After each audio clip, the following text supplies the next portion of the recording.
Hey y'all, thanks for watching another episode of Queeries. I'm just here to drop in and give y'all a couple of quick events that are happening here in July. And then I'm also wanting to shout out a group that is really awesome here in OKC called Queer Fight Club.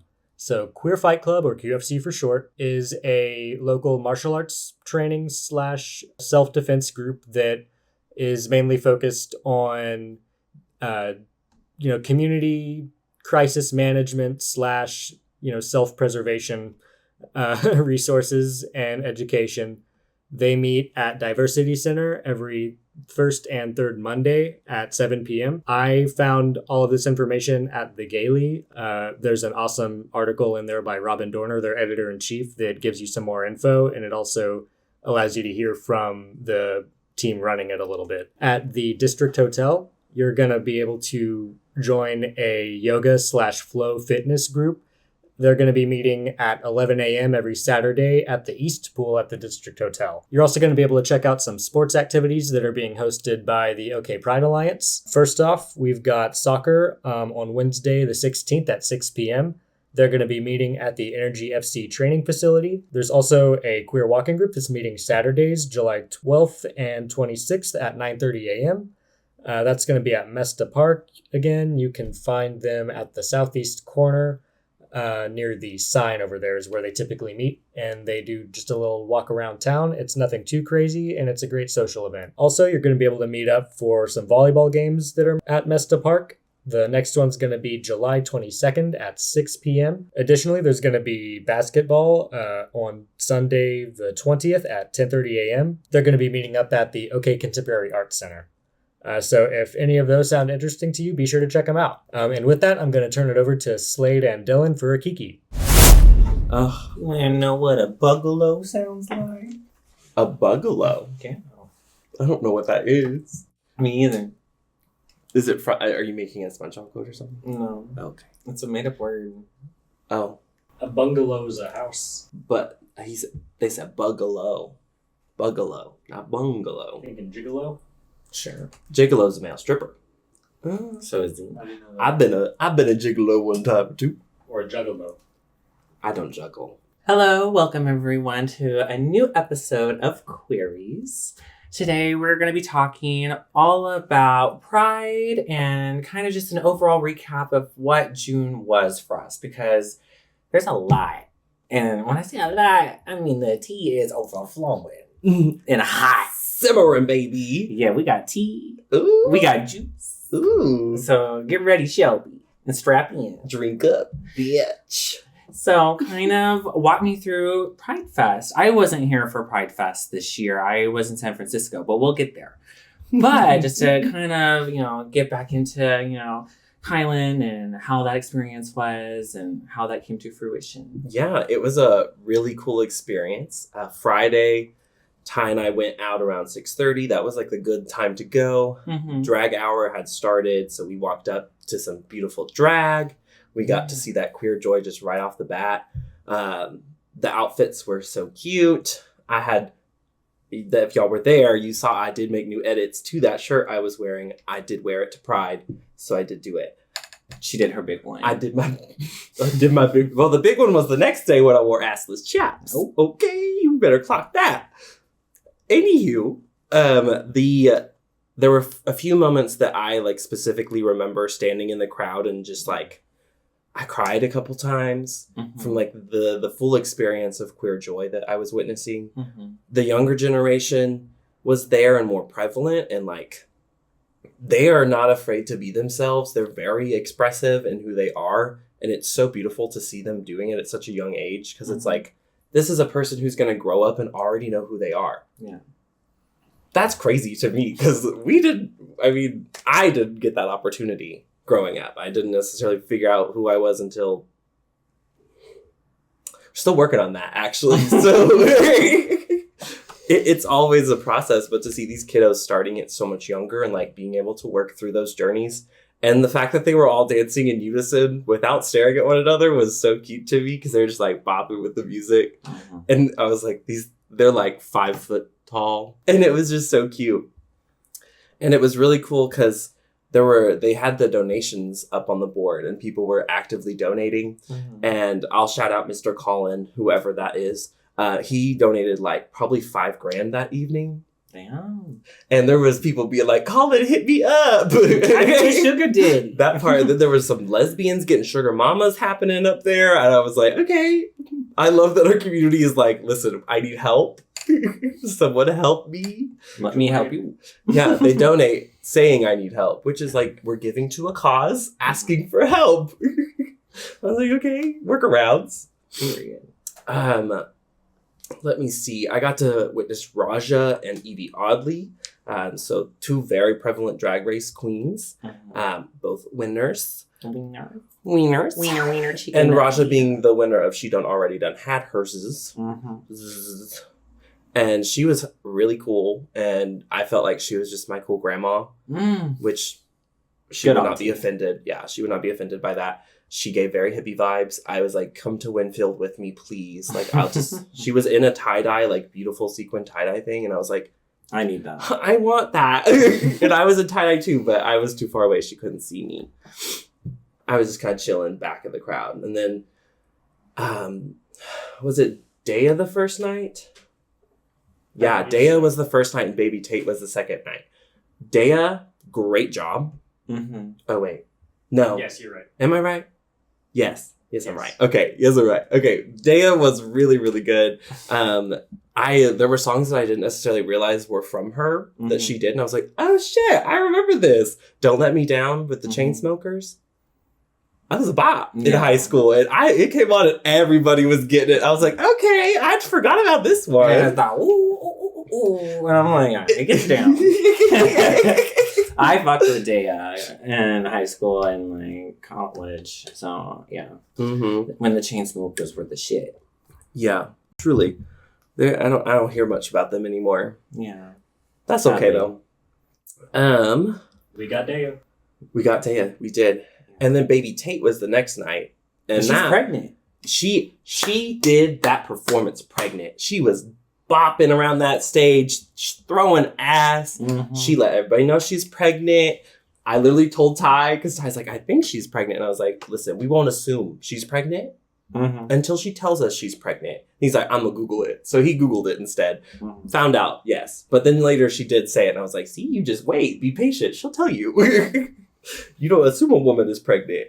You let her tell you she's pregnant. What was really nice is that I got to spend more time with DJ Robin Rhodes, and I've been getting more time spending more time with her and her little crew that she has in that polycule.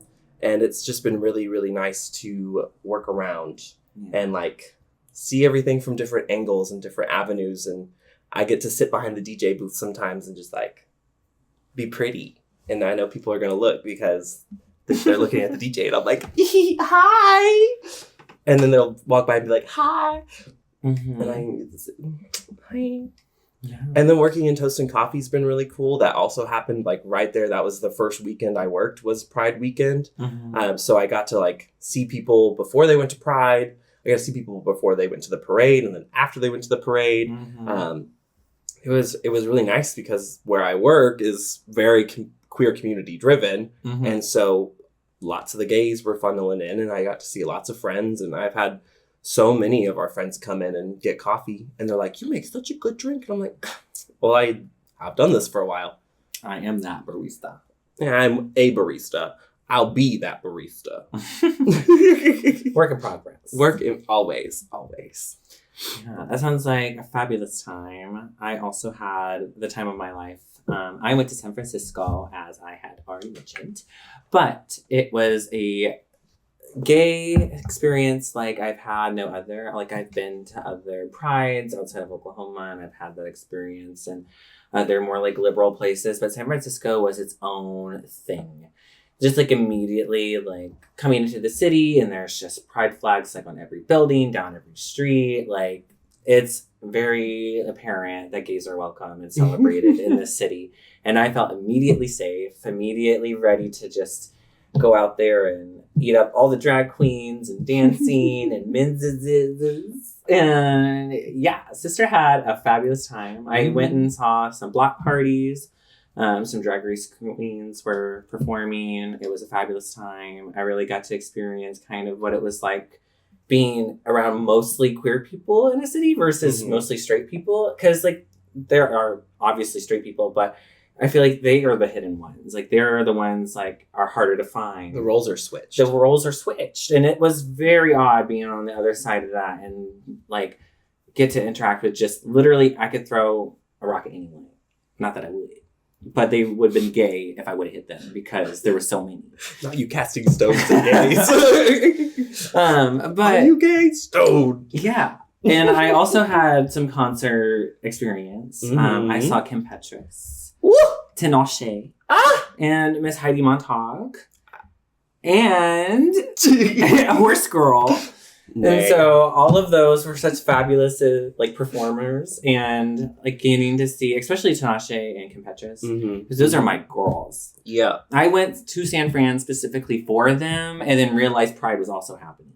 So I was like, let's do it.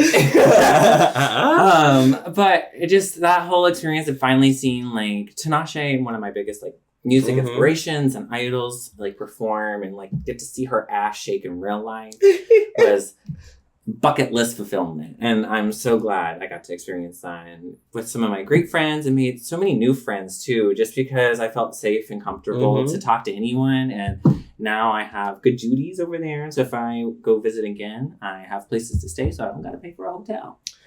And I told you that was a skill you have. It is a good skill. It is a good skill, hey. I got other good skills.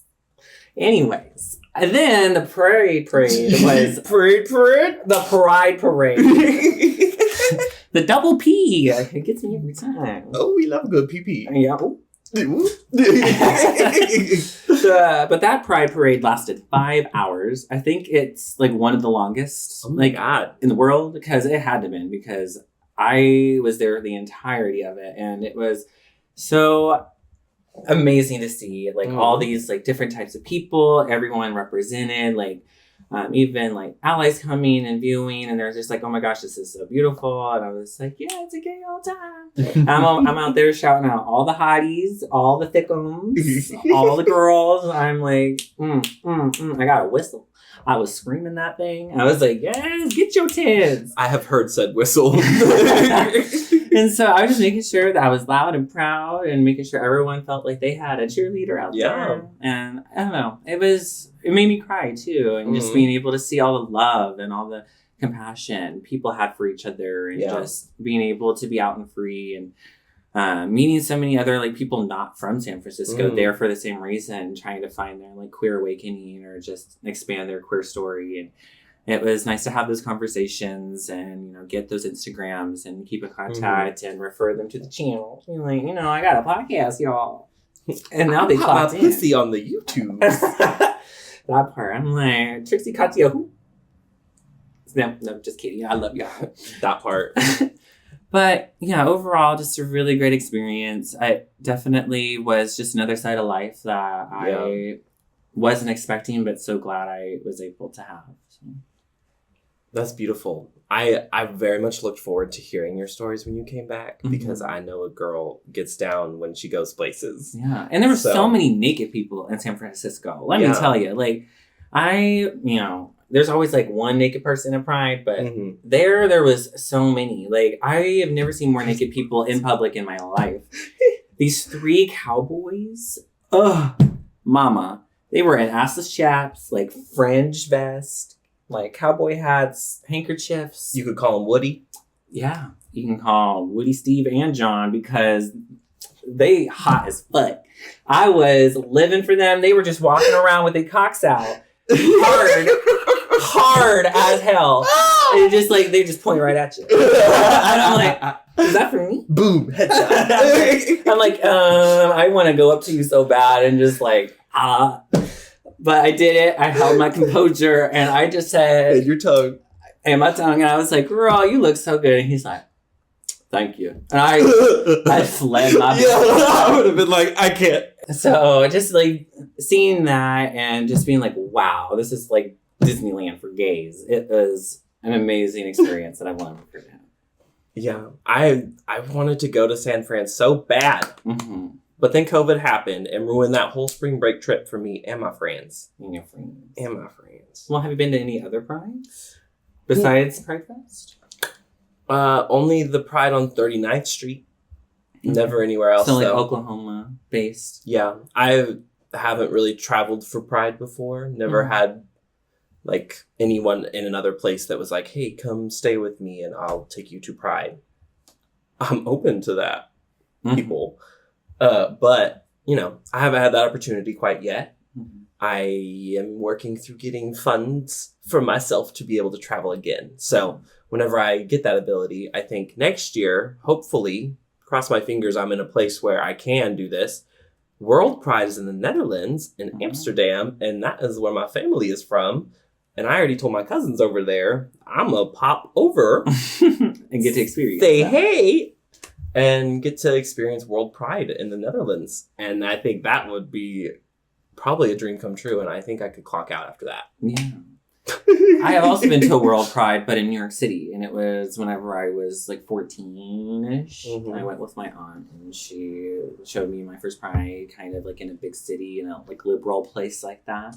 But it comes with, you know, not being able to remember as much since it was a time in my life where I was a little bit younger. Yeah. But I do still remember the queer joy and like the, oh my gosh, this is like a safe place for me, even as a kid. Like, even though I didn't really know, like, if I was really gay yet, or like what my orientation was, or like any of that, I just knew that it was a place for me, and it felt like a really safe place, and it was a place of just love and celebration. And I just remember that part of it, but being able to live it as an adult in San Francisco, it made me like help those memories more. And now I feel like I can tie myself to that. Yeah. I've also been to like Dallas Pride, got to experience some Texas drag, which is the best drag in this country. I will tell you that. I've been to a lot of gay bars across the country. In Dallas, those girls do it best. Miss Mulan, fabulous. I hope you're watching, because I think you're a doll. And so I just getting able to see like all the different drag from all over the different like country, and getting to have those like queer conversations with queer people all over, and just realize just how close we all are and how connected we really are, and all we really want is like love and support from each other. And I'm just glad that I can be able to do that. I think that's what the magic of Pride Fest was, because with it being a 3-day long, very focused, very intentional event, it was very, very nice. I say very a lot. It was ridiculously nice to walk into a space and there be so many things to do, so many people to talk to, so many new faces to see. And then of course you get on the apps and you're like, who's around here? And I mean, hot people, of course. I'm traveling to Dallas tomorrow. This video comes out afterwards, but I'm excited to visit Dallas for the first time because of the gay scene that I have heard so much about down there. I'm not going to be down there long enough, but I am going to see Kesha. So you know the gays will show up for her. You going to be there too. You going to be the gay to shoot up for her. Yes, I am one of them. Tickets. We have in fact been blessed with tickets. Yeah. We were praying, Praying on a rainbow for some tickets. Very excited for her. It's going to be a wonderful time. Yeah, goodness. The later versions of Kesha's music, since she took out her $sign, has been different, of course. She's kind of had this big renaissance of her own, and now she's released an album that is completely on her own and not under Dr. Luke and that production company. She seems much brighter and much happier with her life and herself. Whenever she was younger, of course, we saw the more grungy, like, drug, sex, party side of things. And TikTok was the first song that I made choreography to as a kid. My brother doesn't watch this show, probably won't, but he recorded it on his little weird phone that he had at the time. Yeah. That video is long gone by now, probably, hopefully. Until it resurfaces. Don't do it. But it was so cute because I was this very young. I don't know what year that song came out, but I was this little kid. I had a little dance I was doing in my bedroom. He was filming from the top bunk. He was filming because I think he was trying to make fun of me, but I was feeling my oats. Yeah, she was voguing. Oh, I don't think it was voguing yet. I hadn't seen any culture of voguing at that time. Just young. I was dancing. TikTok. TikTok on the clock. Party don't stop now. Ooh, ooh, ooh, ooh. Yeah. Yeah, we're gonna eat that shit. Oh my God, I'm so excited. I missed her last time she was in Oklahoma City. And one of my friends at the time was going, and I was like, I should have got a ticket. I've heard a lot of people hype her up, so I'm really excited to see this show. Yeah, we have friends who saw her in Salt Lake City, and they were like, this is going to be an amazing show for you all to witness. So yeah, very excited. It's been hyped up. Yeah. It's the first concert I've been to in a fat minute, aside from the ones that were at Pride Fest, but like dedicated concert. Oh God, when was my last one? Too long. Too long. But we won't fix that. That part. It makes me feel... I wouldn't say it feels any different than any other year for me. I just feel like this Pride was a lot bigger than what I was expecting. And just a lot more powerful than I was expecting. So I guess just this overwhelming sense of joy I felt when I thought, oh, the world's kind of in a place where it's not the best. Maybe it'll put a rein in the parade. But no, it just made it stronger. And you could tell because the people were out there saying, fuck ICE, fuck the orange man, fuck everything that's wrong in the world. Cheeto puff. The queers, want to dismantle. Free Palestine. Yeah. And so there's just a lot of causes that had a lot of passion behind them. And at Pride, it was all like, without question, like, yes, we understand you. Yes, we see that is what's wrong. Yeah.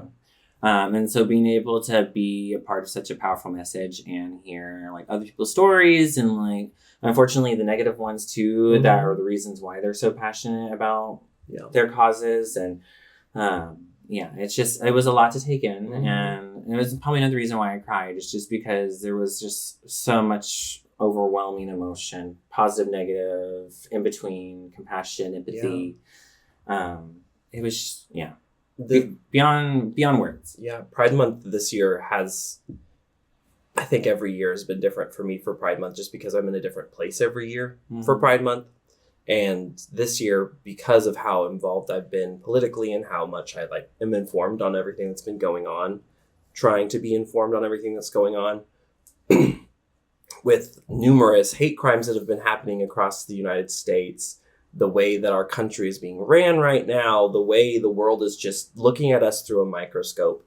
I'm so glad that whenever they look at the places that have rainbow flags, they'll know that those are the people who are trying their best to protect the rest of us. Because that means a safe space. This is a safe space for everyone, not just queers. That's the part of inclusivity that was in the flag conversation we had. We have to include everyone, and we've talked about this before, but at Pride, you really see the people who show up who want to be included as a part of everyone. And then there's people who show up who don't want to be included as a part of everyone and bring signs and picket and everything. There was literally 3 of them, and all of them looked gay as fuck. So I think they were just in the closet and don't know how to decorate. They wanted to attend Pride, but for Jesus in a different way. They wanted to shield it. They'd be like, I actually want to attend Pride, but I'm going to be here and just spout Jesus at you. Just that way I can experience it and not say I experienced it. Jesus wore a robe and sandals. Yeah. They were also an immigrant. That part too. And a minority. Person of color. All of those things are in fact true. Yeah. And I feel like a lot of people just forget all of those things. But it's our job to remind you that kindness is what is most important. And you need to be with community. You need to have those special bonds with people like you and help others that don't quite understand. Maybe just help them a little bit more. But visibility matters. And we need to be able to protect us being in public spaces and living authentically and not, going back into the closet where we were forced for so long. And not letting Pride end in Pride Month. Because it is a protest. It is a protest. Every time. I'm like, no, we are here and we're not going anywhere. Pride is every single day because every day our existence is still politicized. So as long as our existence is politicized, every day is a protest and every day is Pride. But every day is also a celebration. Yeah, Pride is a celebration. One of the differences that I had this year at Pride Month is this is the skinniest my body has been in a long time. And I have still a lot of insecurities about specific parts of my body. And then there are other parts of my body that I like to highlight whenever I wear outfits.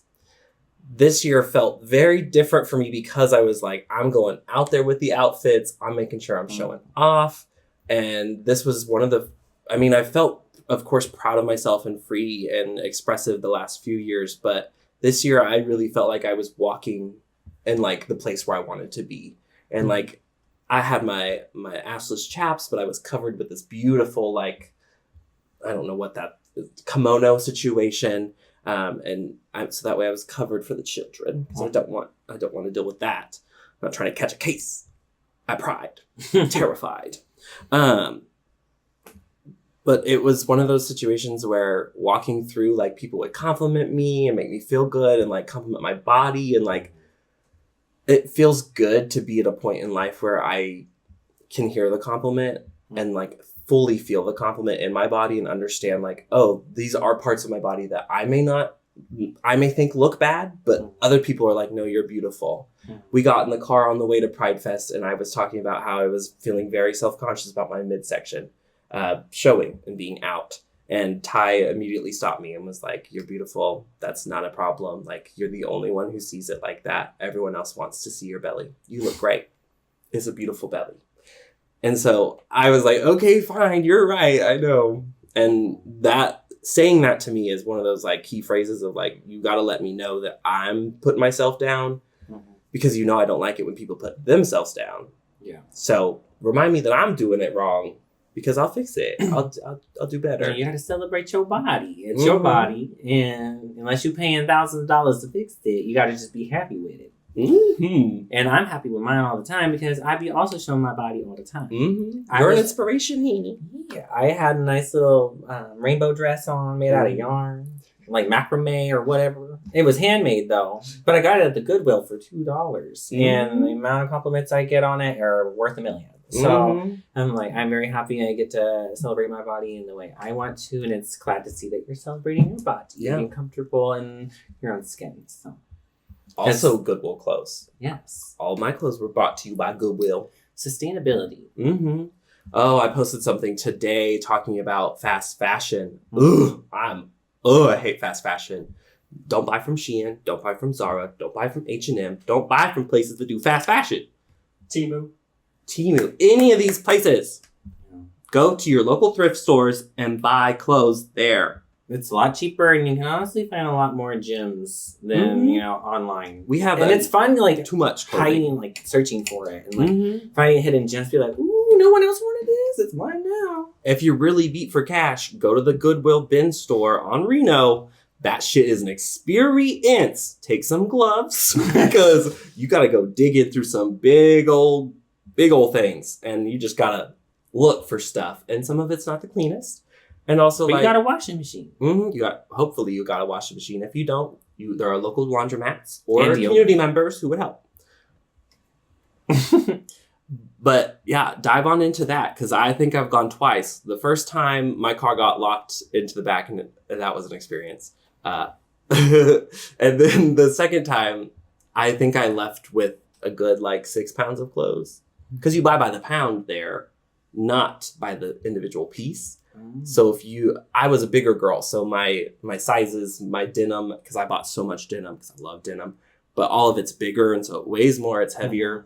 Whereas if I were to go today, my skinny legend status, then maybe my diva clothes would be a little bit smaller, and I could get more for less. But that's also a system that's set up to make it harder for people who are bigger to find things for cheaper, because I had to go to special places sometimes to get clothing. And I know it happens at both polarized ends. So the extra small people also have a hard time finding things that are small enough to fit them and not make them look childish. Yeah, and not make them feel like a child. But then there's the other side of things where the world's, we know what we're talking about. Especially in this community, we know exactly what I'm talking about because we have 2 different body types and we are definitely seeing 2 different ways. So this community still has some work to do when it comes to looking at people's bodies and judging them first. Yeah. Because, of course, a body is a part of the person that you have to love, but the It's person, not everything. The person inside is far more important, because if you're only liking someone for their body and they find out that that's the only reason you're around, mama, that's shallow how. So you feel like pride helps you find a better relationship with your body? Yeah, definitely. Because, I mean, I get to see more lesbians than ever at Pride, and lesbians love me, and I love lesbians. So they compliment me, and it makes me feel so much better, because women uplift each other, and they uplift gays and queer people because they love to see people shine. That's what I was raised around. That's what I live to. That's why I like to hype people up, because I want to be like a woman and like nurture and help people be brighter.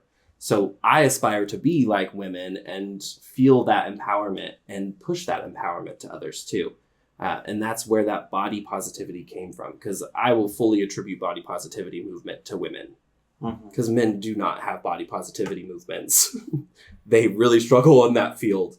And so I mean, doing this process, the men in my life were not saying kind things to me, even while I was losing weight, because they're still looking at, oh, you weigh this much, not you've lost this much.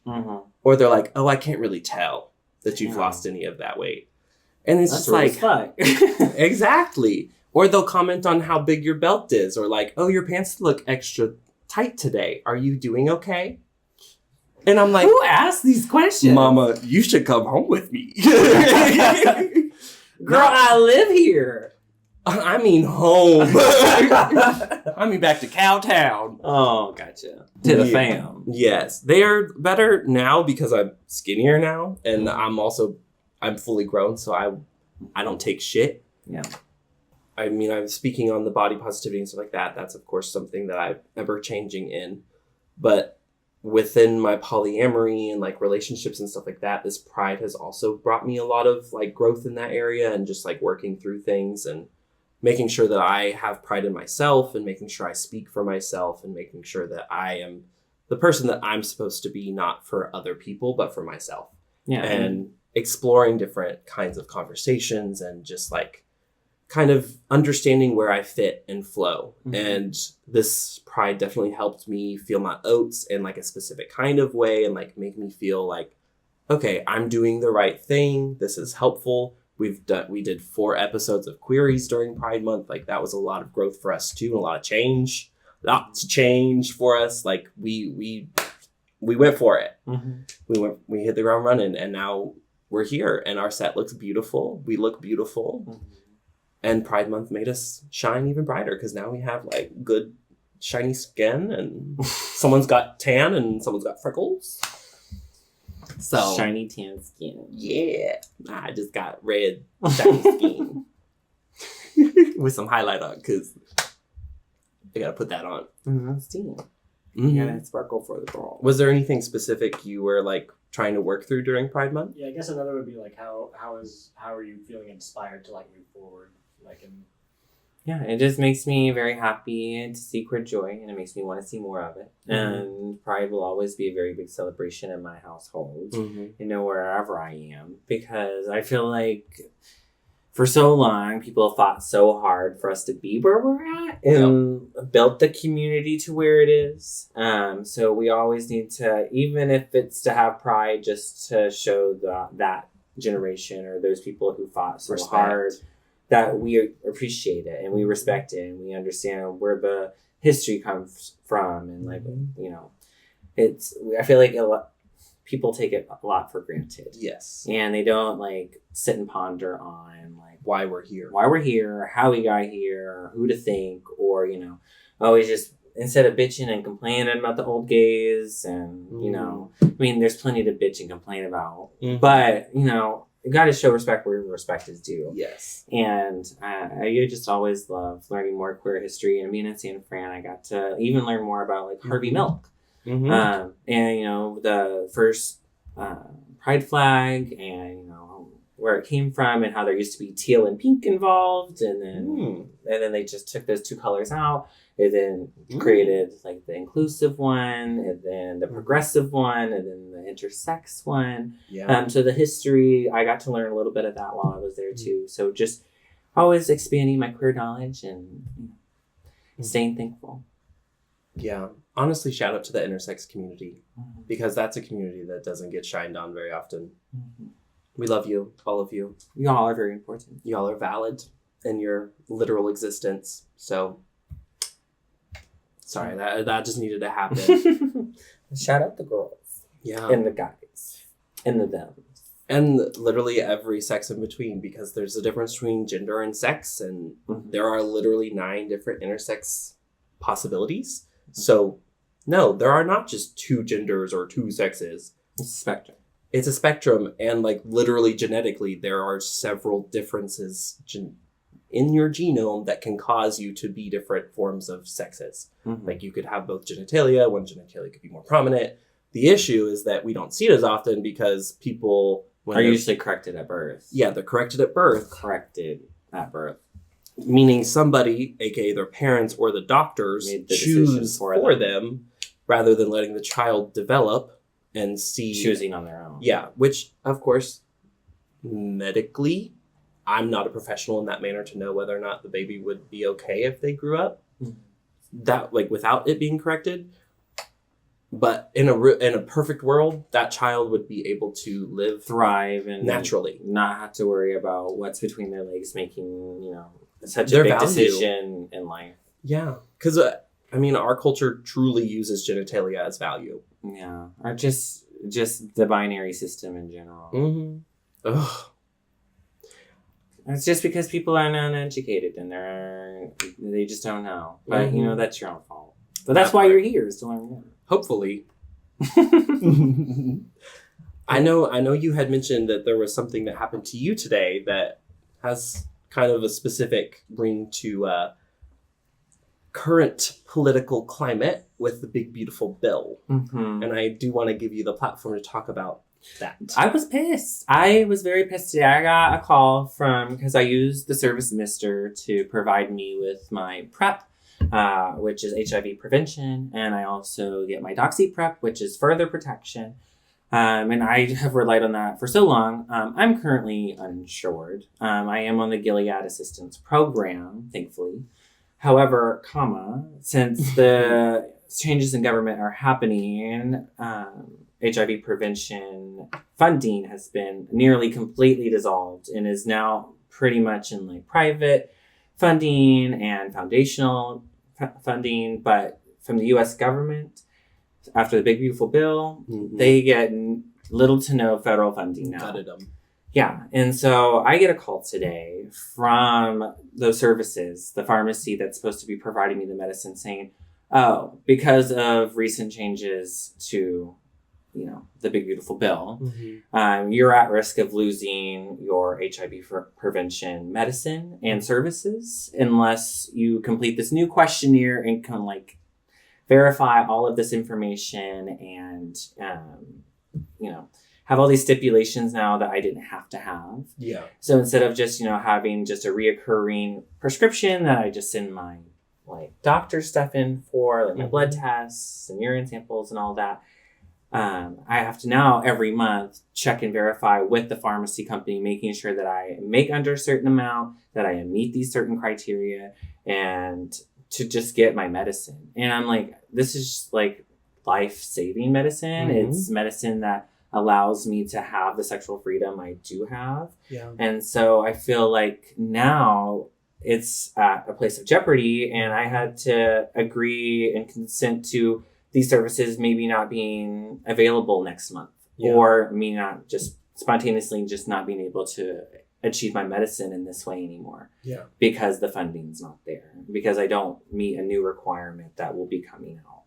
And so the thought of that in the back of my head is very worrying, and I hate that we're in a political system right now where we're led by someone who thinks that HIV prevention is not worthy of funding, and wants to see people in our community not get the resources they need or the resources that they want so that way they can enjoy a full queer experience. Yeah. What risk it is to not have that medicine in your life. So hearing that news was not okay. Yeah. And my little support animal can tell that I am getting flustered by it because he's coming up here to... Specifically to let anyone else know who would possibly be getting funding the same way. Mhm. What was that specific program called that you were getting funding from? The Gilead Assistance Program. And so programs like Gilead, I know there's others that provide HIV prevention medicine, but that's the one that I use and is the one that's currently, at least for me, facing an issue where I am not able to get mine since I'm not on like regular health insurance. I'm on an assistance program. So. And this is firsthand experience that it's happening literally not too long after. It's already beginning, and it's a sign that, hey, we need to do our best to like keep our fight, because it is something very serious, and it's something that's already taking immediate like, action and causing consequences, and just making it so much harder for queer people to get access and everything to that medication and stuff that they need. Yeah, because that medication, it came out because it needed to. And we're getting so close to, like, I think there's been 6 cured cases of AIDS in the world. We are getting so close. And of course, Trump has to come in here. Oh, I mentioned it. The Orange Man. The Orange Man had to come in here and ruin everything. Kick that funding. Throw a wrench in so many assistant programs. Cut Not even just for HIV prevention, but like so many stamps. Yeah, and housing assistance and all the programs and Medicare, public Medicaid. Assistance that people have are now at jeopardy of not. Yeah. And so many people are going to be kicked off or not be given as much or just not helped in the way that they have been. And that is very frightening to, have already seen these consequences happen. It's confusing why we're moving backwards in the way that we're helping people. They're like, oh, we just don't want the government to pay for it anymore. Girl, why are we paying for them to bomb people, though? Yeah. Like, I don't want that. If all your constituents don't want you to bomb somebody, but you still do it, do I have to pay for that? Yes, I do. And I don't want to. I just don't think we need to be taking funding away from programs as such to divert them to, employing more ICE officers or, giving more money to the military than they like a stop already have. So I just feel like these programs are important at the bottom line, and we need to do our best to stay aware of these and to make sure that if other people are facing similar issues, that we press our representation in the House and the Congress and everywhere in our local political leaders. Like, this is not okay. Yeah. And that's why we will continue to show up to Pride every year, and do our big one. And show up and show out and give to those organizations, even if it's just our appearance. Yeah. Even if you're not donating physical money, as long as you're just showing up and matters. Being present, you're doing something. And that counts for a lot. It does. Mm-hmm. And that speak that truth, mama. Because y'all gotta show up for your girls, okay? Like, I don't need any of this. I might come. Mm-hmm. I might go to Pride. Girl, we may not have Pride next year. You may not get that opportunity again because they're going to take it away if we don't show up and show out. Like, people just think it's not going to happen to them. We've talked about this. If it's not happening to them, it's not impacting them directly, then they're not going to worry about it. But it's happening to people to worry about it. In our community. It's happening to me. Mm-hmm. It's happening to so many others. I'm uninsured, so yeah. Me too, girl. Barista life. Come tip your girls, okay? We both work in the food industry and we live off of tips. I knew that you wanted to plug an event that you're going to be involved with here in July. Mm-hmm. Would you like to explain to the people? Yes. So I was at Pride Fest and my lovely good friend Casey Thompson came over. She's the owner of Vintage 405 here in Oklahoma City. We met in college. We were an experimental psychology group together. She's really cool. I modeled for her a couple times, but I've never done a runway for her. We had previously tried out to do the runway in January, or for the January show, but the designers were doing the selection during that one, and they did not select us. Mm-hmm. Casey was, in fact, not always happy about that decision. So when she saw me, she was like, oh my God, I'm so excited I got to see you. I wanted to run into you. Do you want to walk? Mm-hmm. And so I'm walking on July 19th at 405 Fest. On the catwalk. On the catwalk, on the stage with other girls and dolls and lovely people. Mm-hmm. And I'm so excited. I'm hella nervous, but I turn nervousness into excitement in my body because that's how we get through it. Mm-hmm. And I've been practicing some more struts. Been seeing like, do I need to be more butch? Do I need to have more femme walk? So I don't know what I'm going to wear yet. So I'm making sure I have a variety of walks going into it in case I need to switch it up. I also know I just have big hips. Yeah. That I think, was that the widest part of my body when we did measurements, or was that my chest? It was my hips, wasn't it? I think they're pretty close. Do them shoulders match? It's 39, hips? 40, and 41 or something like that, or 43. One of them's bigger than the others, but I got great sizes. But I'm excited because I've never had clothes fitted to my body that I like, not that wasn't a suit or a tux for a wedding or prom. I've walked runways, just not like a full-on like fashion show before. Mm-hmm. So that has got to be a really exciting experience. Yeah. And so I'm glad that you get that opportunity and making those connections in the community and, you know, being that queer representation at the summer show. Mm-hmm. Oh, the gays turn up to that shit. So I've been to 405 Fest many a times and it's always so much fun. Yeah. And our friend Connor will be there selling art as well. Yeah.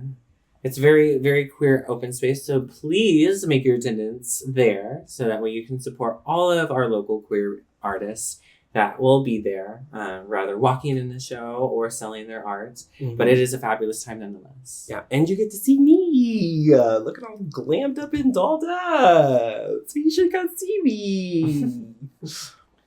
But yeah, overall, Pride has just been such an amazing experience this past month, and it just will not end in my book.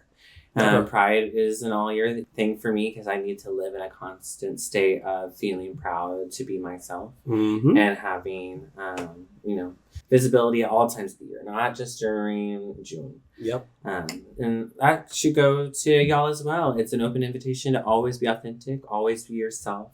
Celebrate your own pride, your own body, your own image, your own spirituality, feelings, all of it. It is your time all the time, and don't let anybody put you in a box or tell you when it's acceptable to be yourself. That part. And drink your juice, Shelby. Yes. Stick with that community and stick with us. And we will catch y'all on the next episode of Queeries. Make sure to like, follow, subscribe, comment, all the things on the bottom of the video. We would really appreciate it as your help in this community. We try to share that love with y'all, and we would love some love back.